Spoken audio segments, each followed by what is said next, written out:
Hello दोस्तों, आज मैं आपके लिए एक नई वैकेंसी लेके आया हूँ। जी हाँ, गवर्नमेंट की तरफ से DFCCIL की तरफ से एग्जीक्यूटिव और जूनियर एग्जीक्यूटिव के लिए पोस्ट निकली हैं, यानी इंजीनियरिंग पोस्ट निकली हैं। ये एक टाइप का PSU है जो मेनली मिनिस्ट्री ऑफ रेलवे के अंडर आता है और ये मेनली ट्रैक बिछाने का, ट्रैक लेइंग, रेलवे से रिलेटेड जो भी काम है ये उस पर काम करता है। ठीक है, तो बिना किसी देरी के हम स्टार्ट करते हैं। ये DFCCIL invite the application through the online mode recruitment to the post of executive and junior executive in the various discipline as per the detail।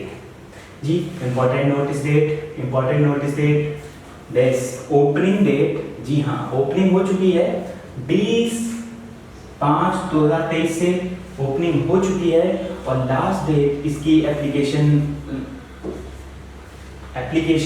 the closing date of the online registration application is 19/6/2023 तक है। ये लगभग 1 महीना है, तो आप जल्दी apply करें क्योंकि लास्ट टाइम पर साइट बहुत बिजी हो जाती है, तो आप तब नहीं कर पाएंगे। तो अभी आप अप्लाई करें, जल्दी अप्लाई करें क्योंकि ये पोस्ट बहुत आपके लिए ज़रूरी है और ये इतना अच्छा PSU है कि इसमें जाने के बाद आपकी लाइफ बन सकती है। ठीक, date of the opening and window ये आप ये देखिए, करेक्शन के लिए खुली रहेगी 26 से 30 तक। फिर इसने ये जो वैकेंसीज निकाली हैं, ये वैकेंसीज अर्जेंट बेसिस पे निकाली हैं। अर्जेंट रिक्वायरमेंट है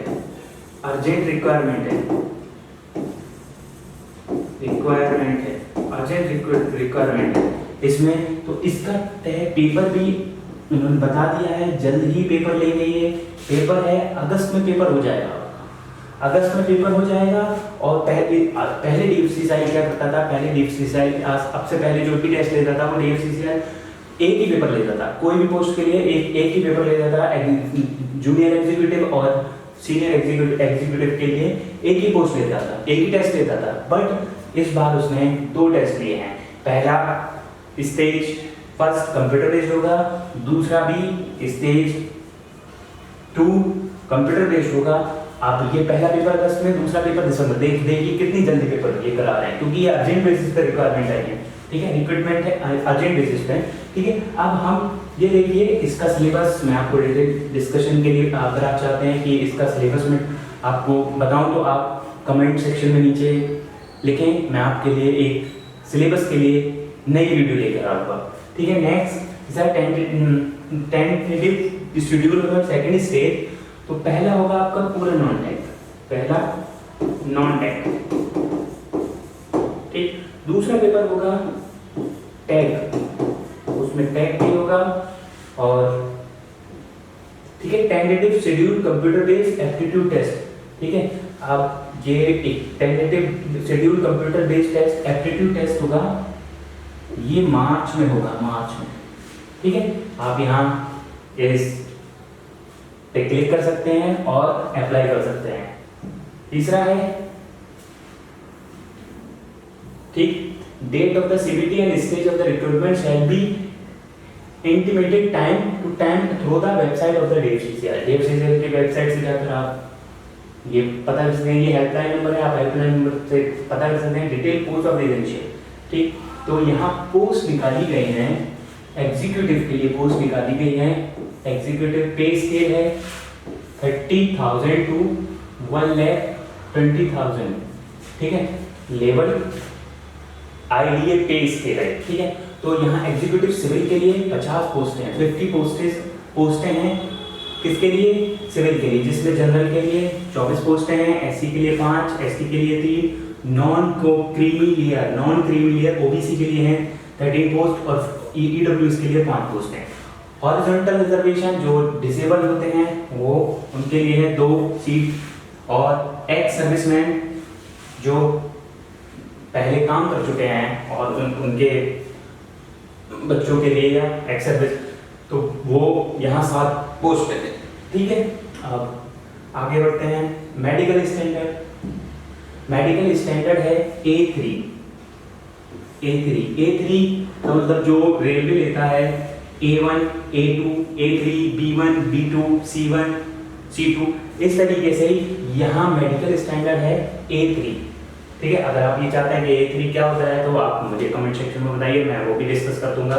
ठीक है, नेक्स्ट है एग्जीक्यूटिव इलेक्ट्रिकल। एग्जीक्यूटिव इलेक्ट्रिकल के लिए 30 पोस्ट हैं, जनरल के लिए 14, SC के लिए 4, ST के लिए 2, नॉन क्रीमी लेयर, OBC के लिए 8 और EWS के लिए 2। हॉरिजॉन्टल रिजर्वेशन है PWD 1 एंड एक्स सर्विसमैन के लिए 4 है। इसी तरीके से नेक्स्ट मेडिकल, इसमें भी मेडिकल स्टैंडर्ड सेम है, मेडिकल स्टैंडर्ड A3। ठीक है, एग्जीक्यूटिव ऑपरेटिंग बिजनेस डेवलपमेंट के लिए वैकेंसीज हैं, ये सबसे ज्यादा वैकेंसीज हैं 235 वैकेंसीज हैं। वर्टिकल रिजर्वेशन जनरल के लिए 97, SC के लिए 35, ST के लिए 17, OBC नॉन क्रीमी लेयर के लिए 63, EWS के लिए 23। ठीक, अब एसेंशियल क्वालिफिकेशन क्या है एग्जीक्यूटिव के लिए? एग्जीक्यूटिव सिविल के लिए 3 year diploma in civil transportation, civil construction and civil public health, civil engineering whatever from the recognised university and institute not less than 60%। ये याद रखना बच्चों, 60% से कम के बच्चे यहाँ अप्लाई नहीं कर सकते। जिनका डिप्लोमा में टोटल ओवरऑल परसेंट 60 से कम है वो यहाँ अप्लाई नहीं कर सकते। इन्होंने ये क्राइटेरिया दिया है। तीसरा सेम इलेक्ट्रिकल के लिए है, इलेक्ट्रिकल में डिप्लोमा होना चाहिए। और ऑपरेशन एंड बिजनेस डेवलपमेंट के लिए graduation not less than 60%। Graduation not less than 60%, 60% से कम नहीं होनी चाहिए ग्रेजुएशन में, और ये रिजर्वेशन है। तीसरा है एग्जीक्यूटिव फाइनेंस में पोस्ट है 14, जनरल के लिए 8, SC के लिए 1, ST के लिए 1, OBC नॉन क्रीमी लेयर के लिए 3, EWS के लिए 1। ठीक है, हॉरिजॉन्टल रिजर्वेशन है 1 और 2 एक्स सर्विसमैन के लिए। ठीक है, इसमें क्वालिफिकेशन क्या है? 3 years bachelor degree in the commerce from the recognised university not less than 60%। ठीक है, 60% से कम नहीं होना चाहिए। ठीक है, एग्जीक्यूटिव ह्यूमन रिसोर्सेज के लिए 19 पोस्ट हैं, जनरल के लिए 10, SC के लिए 2, ST के लिए 1, OBC नॉन क्रीमी लेयर के लिए 5 और EWS के लिए 1। ठीक है, इसमें भी 3 years bachelor business administration, bachelor of management in HR personnel management from the recognised university not less than 60%। ये बात याद रखना, नॉट लेस देन 60%। अगली पोस्ट है एग्जीक्यूटिव इंफॉर्मेशन टेक्नोलॉजी में कितनी पोस्ट है? इंफॉर्मेशन टेक्नोलॉजी में 6 पोस्ट हैं, जनरल के लिए 4, SC के लिए 1, ST के लिए 0, OBC नॉन क्रीमी लेयर के 1 और EWS के लिए 0। इसमें है 3 years bachelor of computer application and 3 years engineering in the computer science, information technology, electronics में होना चाहिए, और परसेंटेज नॉट लेस देन 60%। ठीक है, तीसरा है मेडिकल, इसमें मेडिकल C1 था। ठीक, और इसमें भी C1 है। जितने भी नॉन टेक्निकल पोस्टें हैं उनमें ज्यादातर सिर्फ इसको छोड़कर operation and business development A2, और उसके बाद फाइनेंस के लिए C1 और मेडिकल इसके लिए C1, और आपका एग्जीक्यूटिव इंफॉर्मेशन टेक्नोलॉजी के लिए भी C1 है। तो ये आपका पोस्ट ऑफ एग्जीक्यूटिव के लिए था, है ना। अब जूनियर एग्जीक्यूटिव के लिए यहाँ वैकेंसीज हैं। पे स्केल, ये पे स्केल है, लेवल 5 NDA पे स्केल है। इसके बाद आप जूनियर एग्जीक्यूटिव इलेक्ट्रिकल के लिए है 24 पोस्ट हैं, 24 पोस्ट, जनरल के लिए 12, SC के लिए 3, ST के लिए 1, OBC नॉन क्रीमी लेयर के लिए 6 एंड EWS के लिए 2। ठीक है, जहाँ हॉरिजॉन्टल रिजर्वेशन है 3 and 1।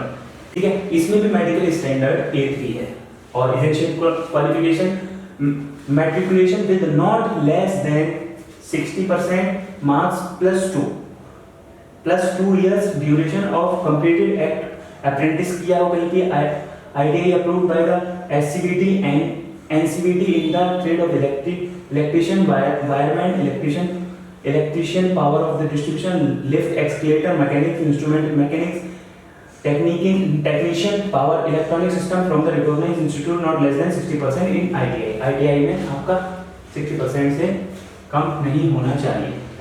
ठीक है, नेक्स्ट पोस्ट है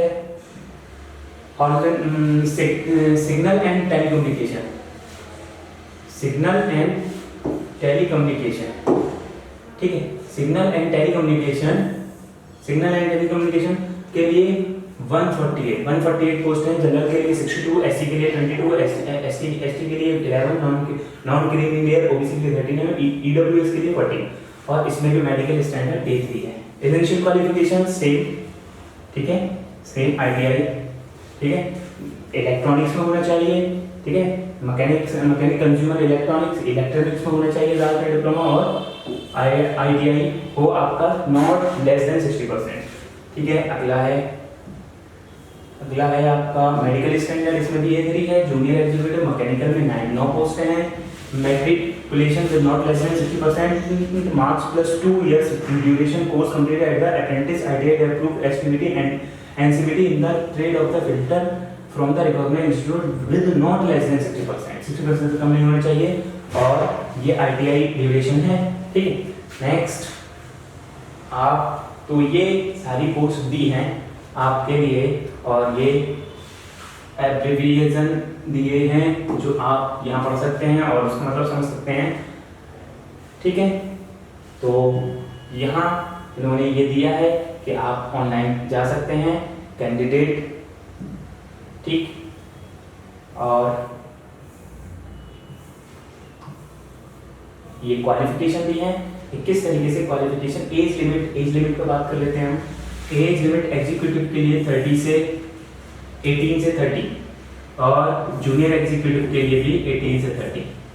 कब तक the age limit for various different post age on 1/7/2023 से देखा जाएगा, ठीक है। एज रिलैक्सेशन क्या होगा? Age relaxation, horizontal age relaxation दिया जाता है 5 इयर्स एसटी/एससी के लिए, 5 इयर एसटी/एससी के लिए, ओबीसी के लिए 3 इयर्स का, 10 इयर्स का पीडब्ल्यूडी के लिए। ये सब रिजर्वेशन दिए हैं, आप देख सकते हैं। ये रिजर्वेशन, वर्टिकल रिजर्वेशन भी दिए हैं, वर्टिकल रिजर्वेशन, ठीक है, किस किस के लिए दिए हैं?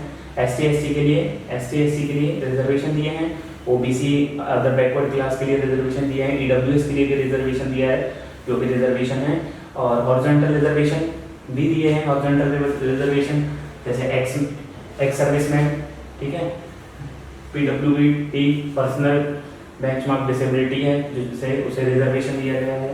तो ये सब रिजर्वेशन पे बात की गई है। एक्स सर्विसमैन कैंडिडेट क्या होंगे? वो ये नो ऑब्जेक्शन सर्टिफिकेट, ये पर्क एंड अलाउंस क्या क्या होंगे क्या नहीं होंगे। तो ये पोस्टें हैं।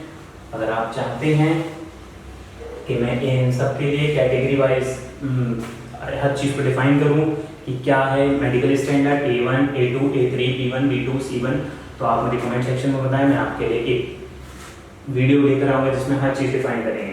तो आई होप आपको ये वीडियो पसंद आया होगा। Thank you so much.